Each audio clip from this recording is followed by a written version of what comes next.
D'abord, nous rendons grâce au Tout-Puissant et remercions les populations thiessoises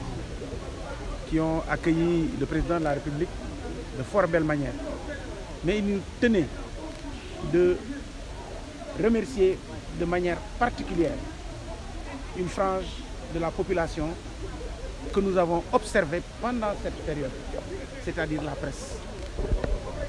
Nous avons vu pendant cette période, une semaine, c'était les premiers sur le champ de bataille, c'est-à-dire les premiers sur le terrain et sur le site. Et le soir, à 1h, 2h du matin, je les laissais encore sur le terrain et sur le site. Ça m'avait foncièrement touché parce que je savais qu'au-delà de la prise des informations, il fallait le traitement. Et après cela, le matin, ils étaient encore sur place et suivaient le président de la République au pas de charge toute la journée. Et ça, je m'étais dit, il nous fallait au moins que nous les remercions pour cela. Parce qu'ils ont fait un excellent travail et c'était de notre devoir, en tant qu'acteurs, de les remercier. Mais j'ai été au-delà de ces remerciements et de cette réunion que nous avons eue aujourd'hui. On a attiré notre attention sur beaucoup de problèmes. On se rend compte que les gens avec qui nous sommes tous les jours rencontrent beaucoup de problèmes et nous ne sommes pas au courant. Et je pense que c'était une occasion d'échanger en profondeur afin qu'on puisse, à qui de droit, essayer de défendre leur position. Et nous allons essayer de le faire au mieux. Parce que je pense que c'est une famille, la presse et les politiques, c'est une même famille. Je disais tout à l'heure, quand on démarre une activité, la première chose à dire, c'est est-ce que la presse est là? Mais quand on termine l'activité, on se demande jamais où se trouve la presse. Et donc là, nous, on voulait remercier la presse et leur dire que nous ne sommes pas du genre à terminer une réunion et dire qu'on ne sait plus, la presse ne nous intéresse plus parce qu'on a déjà fini l'activité. Et donc aujourd'hui, c'était un moment fort. On a échangé et nous allons voir avec l'ensemble des responsables qui sont ici, en particulier mon frère le ministre Yankhoba Diattara qui est en voyage. Et je suis sûr que s'il était là, il serait à mes côtés. Nous allons essayer de voir de quelle manière nous pouvons vous accompagner afin que ces problèmes auxquels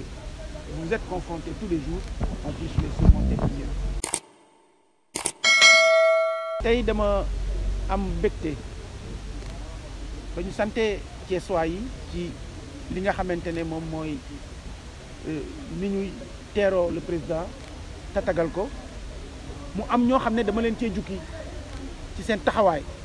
ndax dama gis ci biir toogaay bi ci fan yi ñu fi nekk yëpp saa yu may ñëw suñuy ñibbi muy jàpp 1h jàpp 2h du matin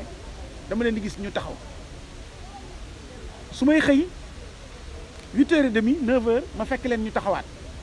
te président fu muy dem ñu topp ko te suñu paree dañuy dem defi montage muy jafe-jafe boo xamante ne bu ma ko séenee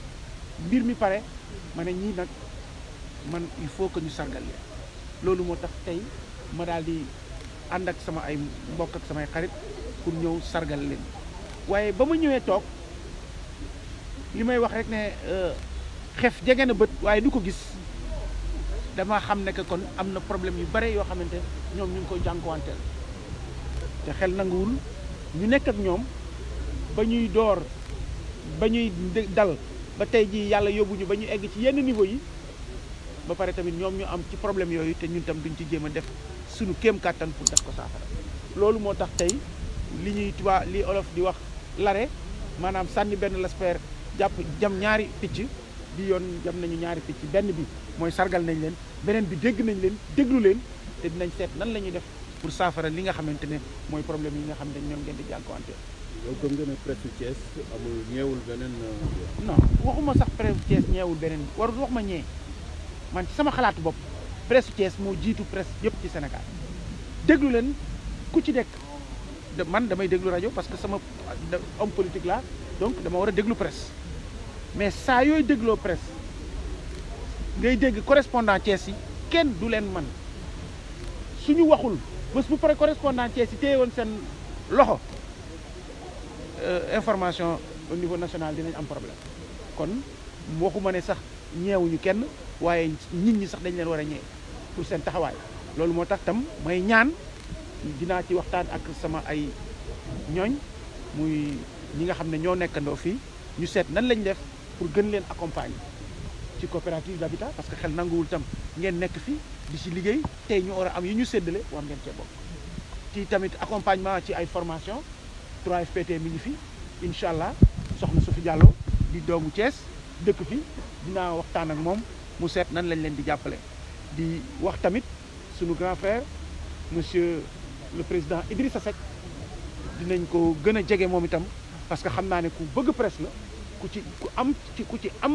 xalaat di leen accompagner moom tamit dinañ ko taalal suñu loxo pour que moom tamit mu accompagner presse bi xam naa ne am na yu mu ci door sax te incha allah ci diir bu gàtt sax ñi présidente dina leen ko wax am na yu mu joxangu yu mu